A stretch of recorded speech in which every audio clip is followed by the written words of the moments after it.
It's In the Field Radio, y'all. Everything's real in the field. On 91.3 FM, WVKR.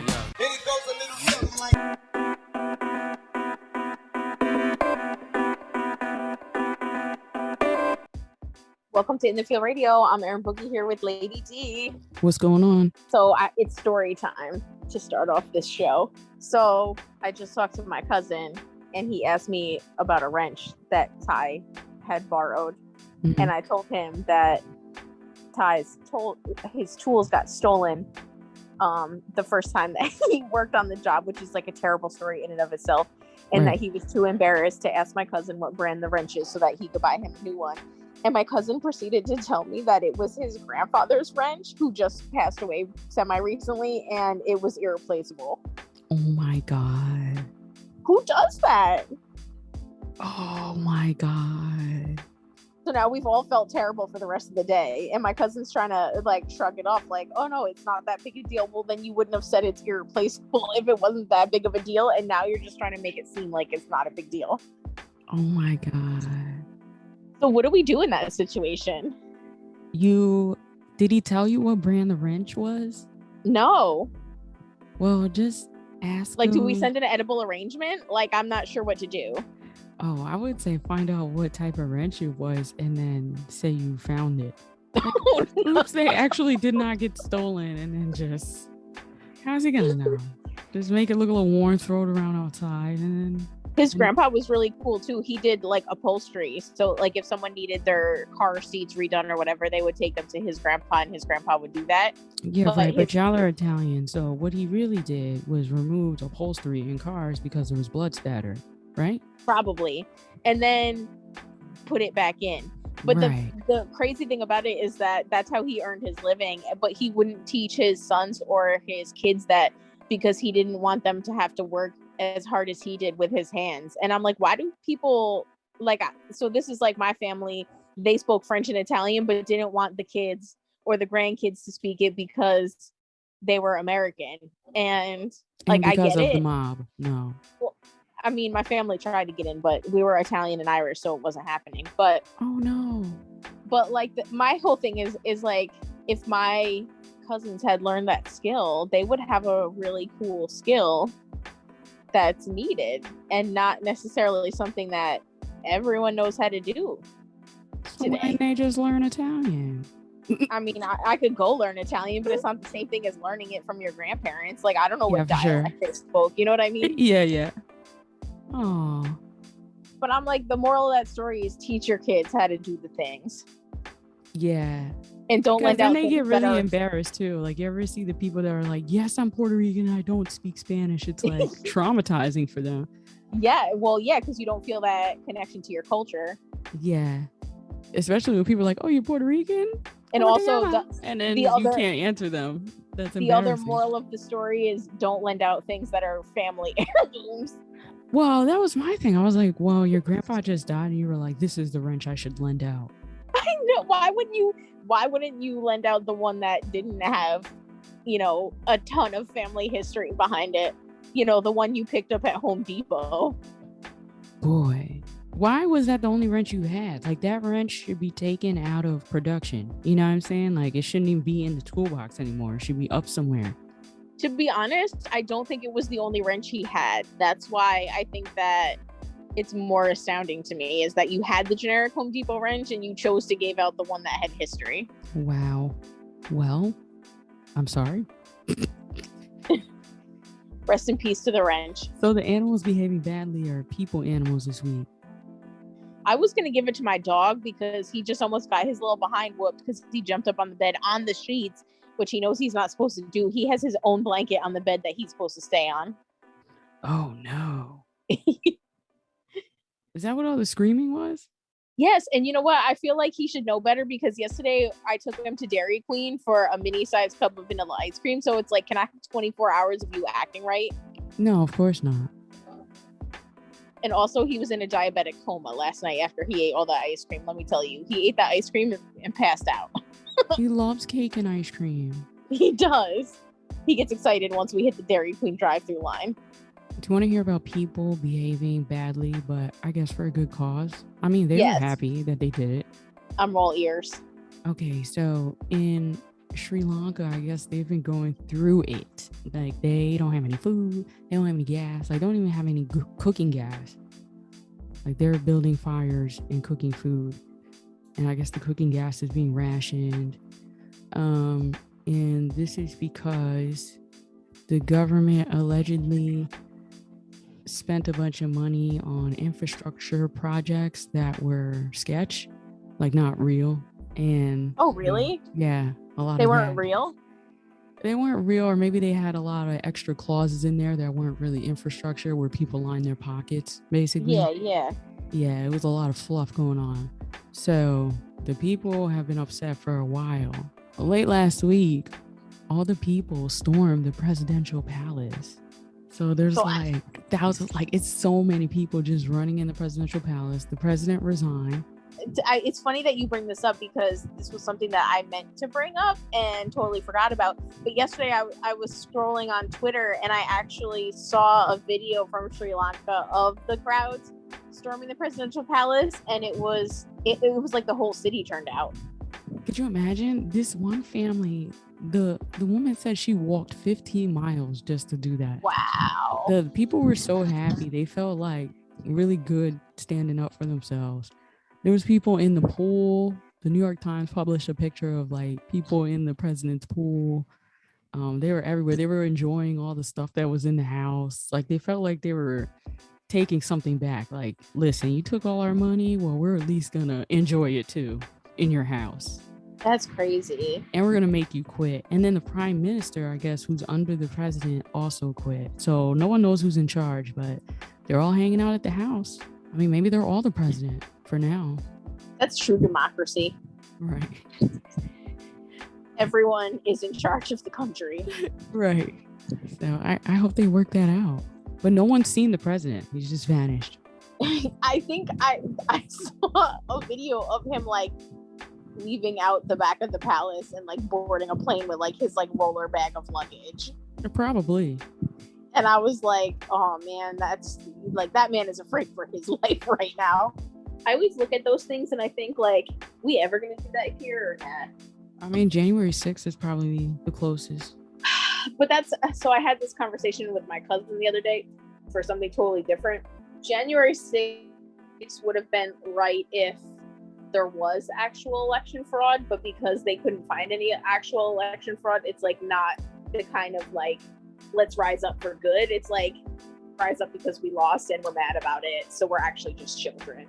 Yeah, it was not good. But okay, this is what did happen. I feel like it's because you mentioned all the names of the Supreme Court justices that voted to strike down Roe versus Wade, because Justice Brett Kavanaugh had to exit through the rear of Morton's, a restaurant, on Wednesday. Really? I didn't see that. After DC protesters showed up out front. Yes, somebody found out that he was going to be there. They showed up. They called the manager, telling them to kick him out. And the justice had this to say: there's a time and place for everything. Disturbing the dinner of all of our customers was an act of selfishness and void of decency. They also wanted to introduce, because did you see that the people have been protesting outside the Supreme Court justices' houses? Yes. So now and outside the Supreme Court. And they want them now to make it so that they like can't protest outside their houses. Bro, he said politics, regardless of your side or views, should not trample the freedom at play of the right to congregate and eat dinner. Like, what right is that? At home. Yeah. Like, you have the right to eat anywhere else but where there's protesters. Yo. So Scott Huffman was like, the right to eat dinner is not a thing. I was going to say, like, what amendment is that, Mr. Kavanaugh?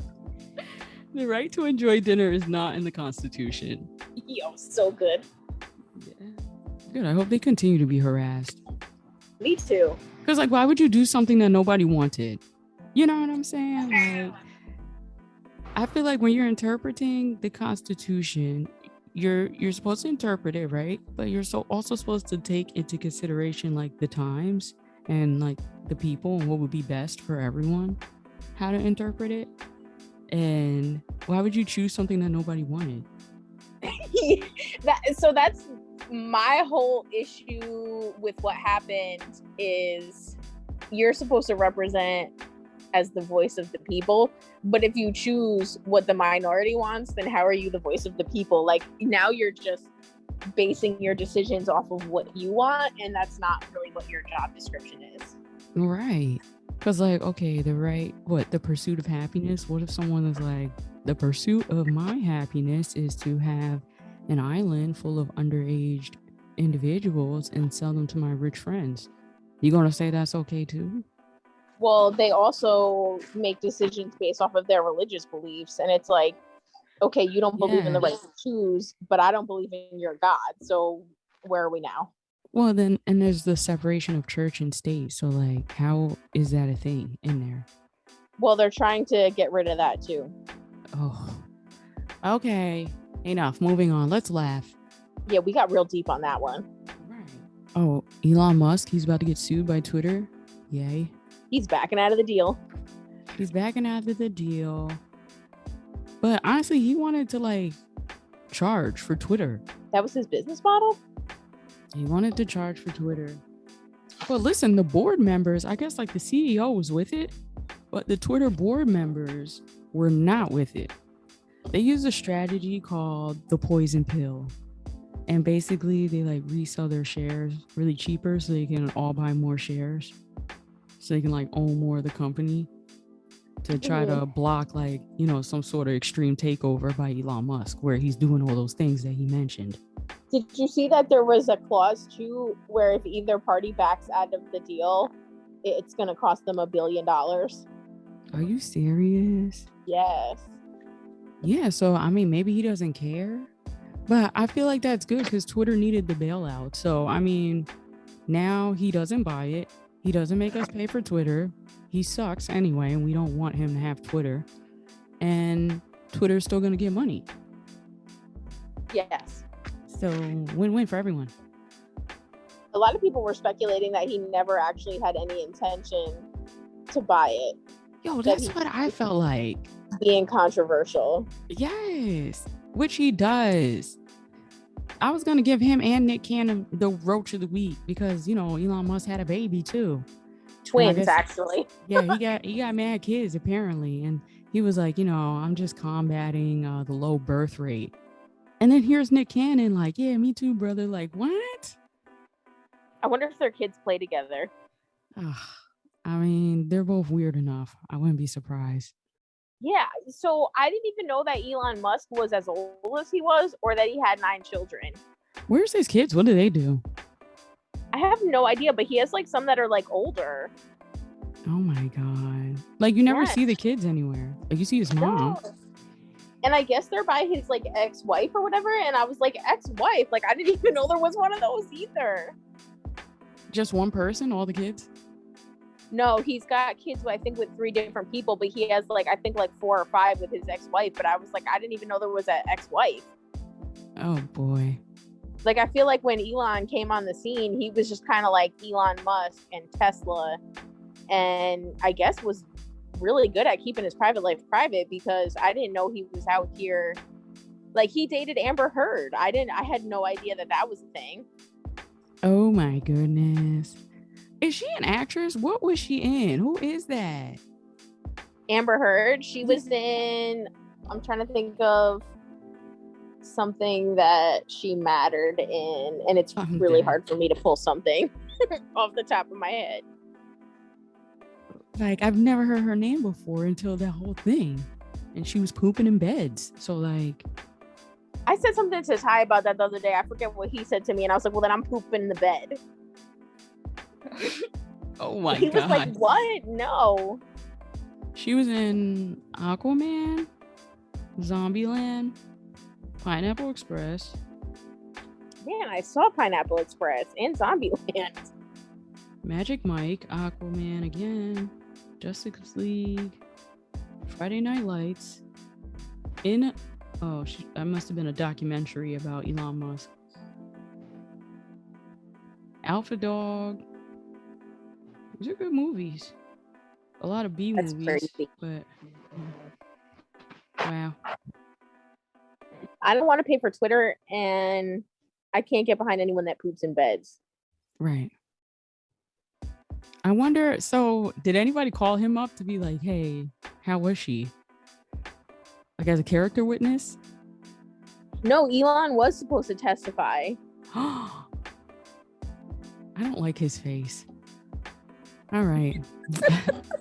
Let's get it. I'm looking at the news story and I just see his face and I'm like, I don't like this. Me either. I said that to somebody the one day and they were like wild offended. And I was like, I'm going to keep that one to myself. They were offended because you didn't like their face personally or Elon Musk? No, Elon Musk's face. Oh. I was like, okay, you Elon sympathizer. Weirdo. Probably has posters in his room. Creepy. I feel like Elon Musk is the type that would have posters. I feel like I'm gonna look it up now. All right. Look up Elon Musk posters. And his face. We'll be back. Hey, are you thinking about starting your own podcast? Well, you can stop overthinking it because the hardest part is actually getting started. And that's where Buzzsprout comes in. Buzzsprout makes it easy to launch your podcast and has already helped over 100,000 people just like you start and grow their own podcast. With Buzzsprout, you can have your show listed on all major platforms like Apple Podcasts, Spotify, Google Podcasts, and more. You'll get a great-looking podcast website, audio players you can embed on other websites, detailed analytics to see how people are listening, tools to promote your episodes, and more. Stop waiting. Start your own podcast today and get a $20 Amazon gift card. All you have to do is click the link in the show notes below. This lets Buzzsprout know we sent you, and it helps support our show. Welcome back to Infield Radio. I am the Lady D. I'm here with Miss Erin Boogie. Hey. And we have in the building, in studio, Poughkeepsie native, Mr. Deano The Bambino, a.k.a. Peter Gabriel Jackson. Good morning. Welcome. Hello, hello. So for our listeners that might not be familiar with your work, who are you? I'm Dean. I'm a local artist from Poughkeepsie and also a DJ. I keep pretty busy. I'm hosting some events here in the Hudson Valley, Tri-State region, New York City, Albany. So that's where I met you at. I didn't even know all this was going on. I was just at 9-pin because I'm a 26er and I'm there with my friend and I'm watching Deano The Bambino DJ and I see him with the MPC and I'm like, yo, is he making these beats and stuff like on the spot while DJing? I'm like, that's pretty cool. My friend is like, you're staring. So then I sent drinks over there like, nah, I gotta link up with this kid. Yeah, Matt came over, man. That's father figure, man. He's the man. We also had him spinning too that day. It was a lot of fun. Yeah. We were working with Brian Jones and Julia, Overthought Art, and they both were participating in the art show. I had Father Figure on the tunes as well. Matt McLaren, they're both like going to be performing with me at some future events as well. Matt McLaren just shuts it down with the guitar. He just like really shreds over anything impromptu, which is really tight. So like it's like cool to like spin house music and have him just like shredding on the guitar as well. And then you just add the sounds in there. Yeah. The MIDI board you saw was like on the DJ MS9, and like basically it's just me chopping up the beats and like putting it how I want to, using like echo, reverb, different things like that to just like get creative with it, as well as like some little scratch techniques here and there, you know? So how did you get into that? I've been doing both art and music for a really long time now. I think since I was like in grade school, I've been doing art and like DJing probably since I was like 20. So 6 years, something like that now we're going on. 7 years, I'll be 27 in September, so yeah. So then I started walking around. I'm like, oh, there's an art show going on. And I start looking at the art. somebody was drawing some circles and they wanted to charge people like $2,000 for the circles. That's Brian, but you gotta respect the hustle, man. Yeah, and he does a lot of big things up there, you know. And I was like, heavens no. So then I saw the piece that I ended up buying, and I was like, oh, this is probably gonna be like an arm and a leg. It's gotta be. It was so amazing. Like, I would have to have you describe it, because I don't even think that me verbally describing it would do it justice. Birds of a feather will be. It's mixed media, you know. It's a little bit of wrapping paper, a little bit of paint, gold leaf, turns into a nice beautiful feather. Some comic books too, to get it really interesting. The textures on it are really sick. Yeah, It's really something you awesome. gotta see. You check out my Instagram, Deano The Bambino, and I got a photo of it up there. Nice sitting outside. It looks really pretty out in the sunlight. Where are you gonna put it, Deb? It's going in my bedroom. Hey. Yeah. Make sure it's got some natural light going on it for sure, because like that Right. sunshine. It's going in yeah. between two windows. Hey, So the there two you go. windows are really long, and then the piece is really long. I was Yeah. like, yeah, it's going right in the middle of that. Well, when you get it put up, you gotta send a picture. I love seeing them out in the wild. So Oh, for sure. yeah. So I saw it, and it's giving. If I could, I don't want to say it's like exactly similar, but if you think about like the late Virgil, The late Virgil, rest in peace.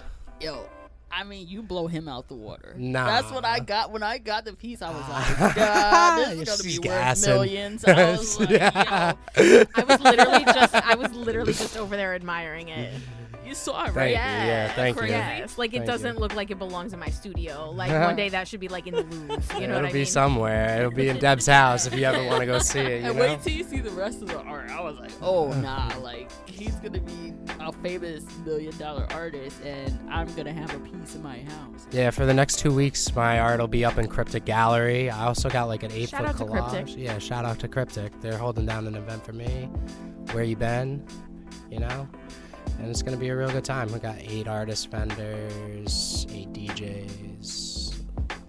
So little food how did you truck. go from like just doing music to like I'm throwing events? Like what made you do I mean, it goes hand in hand, kind of. Like, I personally was always just looking for spaces to host the events, because, like, I'd done events with other people, and I wanted to see how the events could go, and, like, if I was to do it, you know? Like, work out the kinks that I see when I worked with other people, and try to make it the best that it could possibly be as far as my vision goes.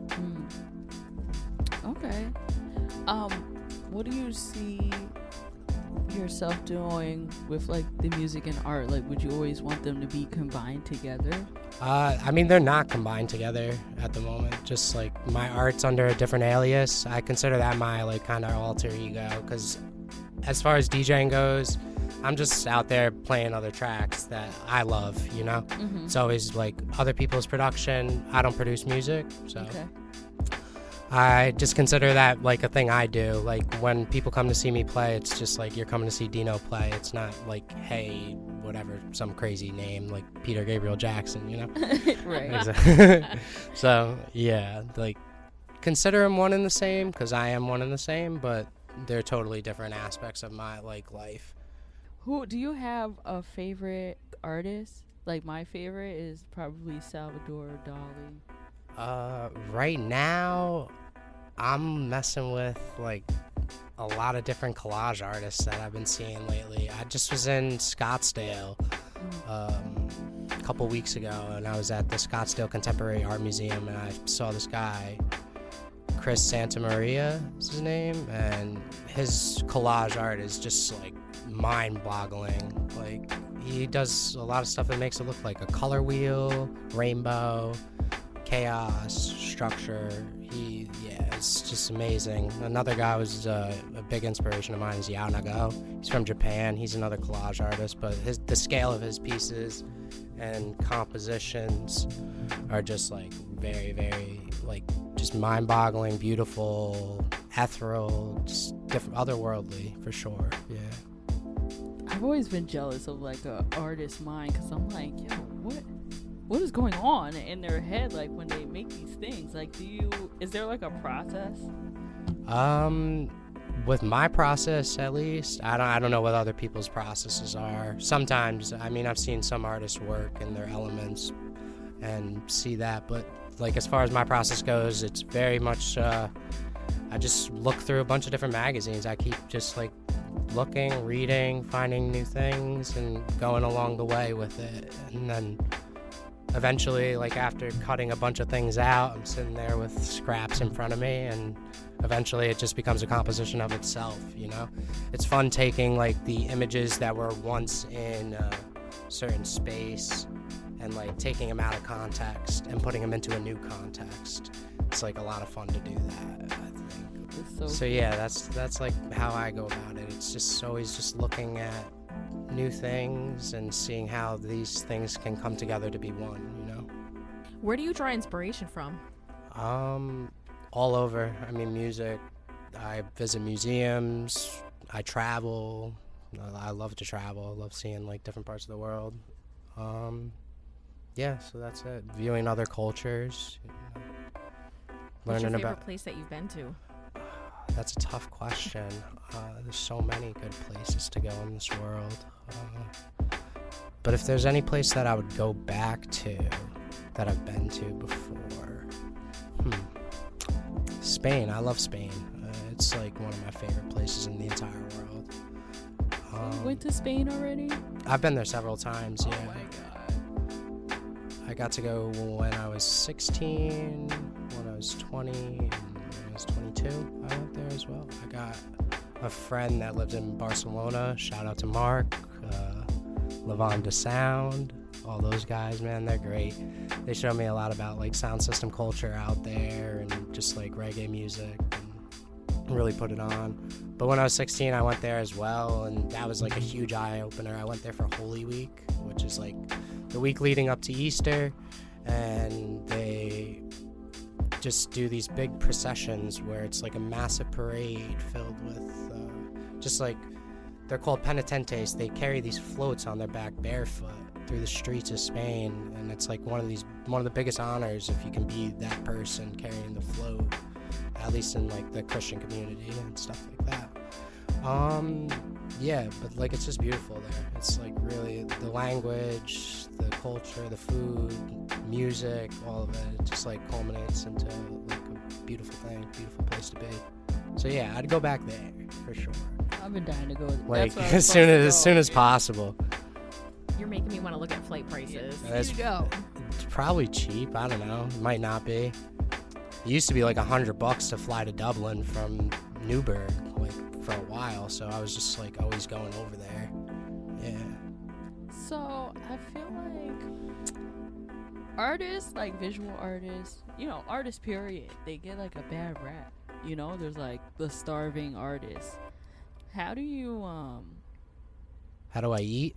Yeah, and navigate that, I mean, through different avenues. I mean, I work with like a few record labels doing art for them consistently.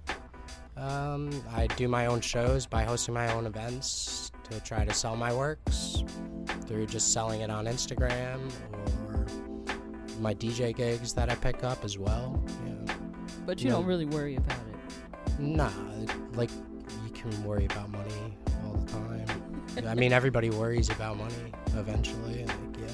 So what would you say? Like, how would you encourage other artists like yourself? Because we just come keep across moving, that. Yeah. keep it moving. Yeah, nonstop. You could give up. Obviously, at any point in time, you can quit. And like quitting while you're ahead sometimes isn't quitting. It's just like making the right moves. So. Did you always know that this is what you wanted to do? Nah, honestly, like it really like after the pandemic was really when it started. Yeah, like yeah. You were just doing it for. I've been just chilling, doing it for fun. Like eventually, it just like started clicking. I think last year around this time, I was up in Boston, and I did like an event up there where I was vending and like making art live. And like the response was just amazing, like especially because it was just like right after the pandemic kind of was like starting to give way and people were starting to come back out of their shells a little bit and doing their thing. But it was like the energy there was just fantastic, and I love the music festival culture, like scenes. Like, it's just always like very loving people, good people to be around, supportive people, you know. That's like always what you need is support. Can't be a lone ranger. Do you feel like people outside the area are more supportive of your art than people here? I don't know. I mean, It seems like I got I don't know. I've been doing stuff in a lot of different places, and like the response has been great. So yeah, I'm gonna just like keep doing it. You know, keep it moving. Sure. Yeah. Regardless of like whether they like it or not. I'm enjoying myself, you know. Yeah, I was just because he wondering. came here, he was like, "No, I'm Poughkeepsie native." Like, Yeah, yeah. Yeah, I mean, I'm born and bred Hudson Valley, you know. Yeah. This That's is why it, I man. was asking, especially because It's a great place to be. we don't necessarily get to interview like visual artists like that. It's a lot of rappers and singers and that sort of thing. Oh, And so this sometimes, is you know, cool. but Yeah. sometimes you. like the support here is like not necessarily what it is elsewhere. You know what I mean? So I was Yeah, just wondering, yeah, like, yeah. as an artist, like, you know, are you selling out all of your art at Cryptic Gallery? Or like, I've you know, s- like, I I'm mean, just it- curious about like what the climate is with art in the As area. far as like selling works here, it depends. Like, yeah, consider could sell. I've sold pieces and I've not sold pieces. You never really know.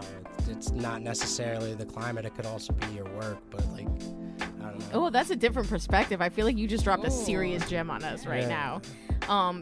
The other thing, I guess, is that I feel like this area is kind of having like its own renaissance for Yeah, art and culture and yeah. that sort of thing. I mean, you got a lot of people moving here from all over, so it's Yeah. like, I mean, you got the city an hour and a half away. Like, it's always been a melting pot here as far as history goes. This is like the middle of the Hudson Valley, you know? It's like where everybody would stop when they first started coming here. That's why City Poughkeepsie is what it is.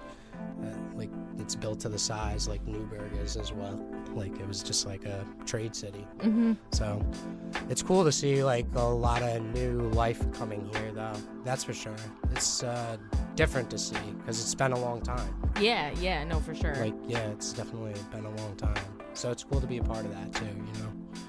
Like, really trying to like make this place a better place, you know, to be for everybody. All right, and I have one more question before you go. Since this is a female-fronted radio show, we like to shine the spotlight on women. So who's a female artist that inspires you? Crystal Wagner, or CJ Hendry. Those are two female artists that really inspire me. Yeah, they often. he didn't even have to think At about all? Yeah, like, yeah, didn't even yeah. pause. I Like, love it. They're two totally different styles of work, but like, yeah, the way they go about their showcases and exhibitions are just amazing. Huge scales, like to what they do. For sure.